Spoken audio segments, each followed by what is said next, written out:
പ്രിയമുള്ളവരെ, നാം ഇന്ന് പ്രവാചകന്മാരെ വീണ്ടും അവരെക്കുറിച്ച് ചിന്തിക്കുകയാണ്. നമ്മൾ മേജർ പ്രോഫറ്റ്സ് എന്ന് പറയുന്ന ഐസായ, ജെറമ, എസക്കിയേൽ, ഡാനിയൽ, അങ്ങനെ അത് കഴിഞ്ഞു. അതിനുശേഷം 12 മൈനർ പ്രോഫറ്റ്സ്, അതിൽ 8 പേരെ കുറിച്ച് നാം ചിന്തിക്കുകയുണ്ടായി. അതായത് Hosea, Joel, Amos, Obadiah, Jonah, Micah, Nahum. ഇത്രയും നാം ചെയ്തു. മൈക്കും ഹബക്കുക്ക് 8 പേർ. ഇനി 4 പേരെയാണ് ഇന്ന് നാം ചിന്തിക്കുന്നത്. സഫന്യ, ഹഗ്ഗായി, സക്കറിയ, മലാഖി. ഈ 4 പേര് കൂടെ മൈനർ പ്രോഫറ്റ്സിൻ്റെ ലിസ്റ്റിലുണ്ട്. അപ്പം നാം ഇന്ന് അവരെക്കുറിച്ചാണ് ചിന്തിക്കുന്നത്.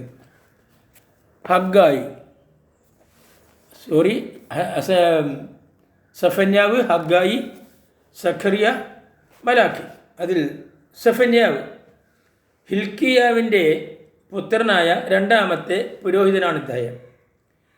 അപ്പോൾ ഈ സഫന്യാവ് പ്രവാചകനാകുന്നതിന് മുമ്പ് തന്നെ അദ്ദേഹം പുരോഹിതനാണ്, ഒരു പുരോഹിത പുത്രനാണ്. ക്രിസ്തുവിന് മുമ്പ് 639 മുതൽ 608 വരെയുള്ള കാലഘട്ടത്തിലാണ് ഇദ്ദേഹം പ്രവചിച്ചു കൊണ്ടിരുന്നത്.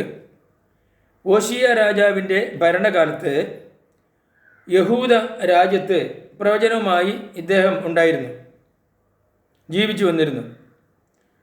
കൂടുതലായി ഇദ്ദേഹത്തെക്കുറിച്ച് ഒന്നും തന്നെ നമുക്കറിയില്ല. നെബൂഖദ്നേസർ രാജാവ് ജെറൂസലേമിനെ ആക്രമിച്ച് ഭരണം തുടങ്ങിയ കാലത്ത് ഈ പ്രവാചകനെ കൊന്നുകളയുകയാണ് ഉണ്ടായത്. ഇതാണ് നമുക്ക് അദ്ദേഹത്തെക്കുറിച്ചുള്ളതായ നമ്മുടെ കയ്യിലുള്ള വിവരം. മറ്റൊന്നും നമുക്കില്ല. രണ്ടാമത് ഹഗ്ഗായി BC 536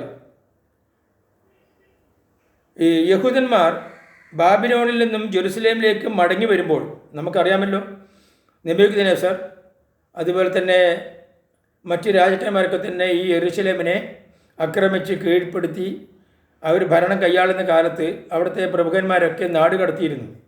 ആ കൂട്ടത്തിൽ പലവരും പ്രവാചകന്മാരെയും കൊണ്ടുപോയിരുന്നു. അങ്ങനെ BC 536 യഹൂദന്മാർ ബാബിലോണിൽ നിന്നും വീണ്ടും യെരൂശലേമിലേക്ക് അവർ വരികയായിരുന്നു. മടങ്ങി വരുന്ന ആ കൂട്ടത്തിൽ ഹഗ്ഗായി പ്രവാചകനും ഉണ്ടായിരുന്നു എന്നാണ് അറിയാൻ കഴിയുന്നത്. BC 520 ഇദ്ദേഹം പ്രവചിച്ചു തുടങ്ങി. യഹോവ അന്യരാജ്യത്തെ രാജാവായ സെറുബാബേലിനെ ജെറുസലേമിൽ കൊണ്ടുവന്ന് ഭരണം ഏൽപ്പിക്കും. ഇതാണ് അദ്ദേഹത്തിൻ്റെ പ്രധാനപ്പെട്ട ഒരു പ്രവചനം. എന്താത്? യഹോവ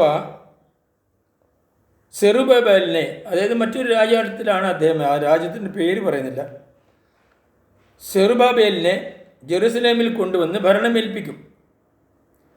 ഇതാണ് അദ്ദേഹത്തിൻ്റെ പ്രവചനത്തിൽ ഏറ്റവും പ്രധാനപ്പെട്ടത്. അത് സംഭവിക്കുകയും ഉണ്ടായി. യേശുവിനെക്കുറിച്ച് ഇദ്ദേഹം പ്രവചിച്ചിട്ടുണ്ട്. അത് 2-ാം അധ്യായം 7-ാം വാക്യം നിങ്ങൾ വായിച്ച് നോക്കണം. അപ്പോൾ അതിൽ കാണും.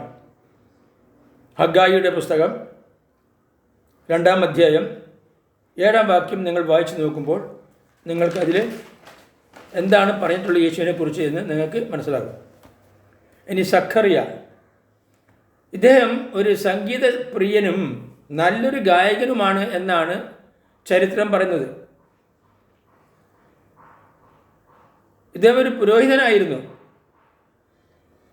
ലേവ്യകുലത്തിൽ ജനിച്ചവനായിരുന്നു. ഇദ്ദേഹത്തിൻ്റെ പിതാവ് ഒരു ധനാഢ്യനായിരുന്നു. പിതാവിൻ്റെ പേര് ഹാസാഫ് എന്ന് കാണുന്നുണ്ട്. വിഗ്രഹാരാധനയ്ക്കെതിരെ പ്രവചിച്ചു വന്ന സഖറിയാവിനെ രാജാവ് ദൈവാലയത്തിൻ്റെ ഡോർ സ്റ്റെപ്പിൽ വെച്ചുകൊണ്ട്, അതായത് വാതിൽ പടിയിൽ വെച്ചുകൊണ്ട് അവിടെ വെച്ച് കൊന്നുകളിയാണ് ചെയ്തത്. യോഹന്നാൻ സ്നാപകൻ്റെ പിതാവാണ് ഈ സഖറിയാവ്.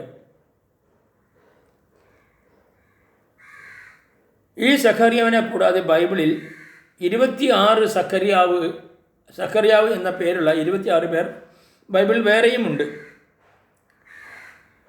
അപ്പോൾ ജെറുസലേം ദേവാലയം പുനർനിർമ്മാണത്തിൻ്റെ അതീവ തൽപരനും കാര്യകർത്താവുമായി ഇദ്ദേഹം പ്രവർത്തിച്ചിട്ടുണ്ട്.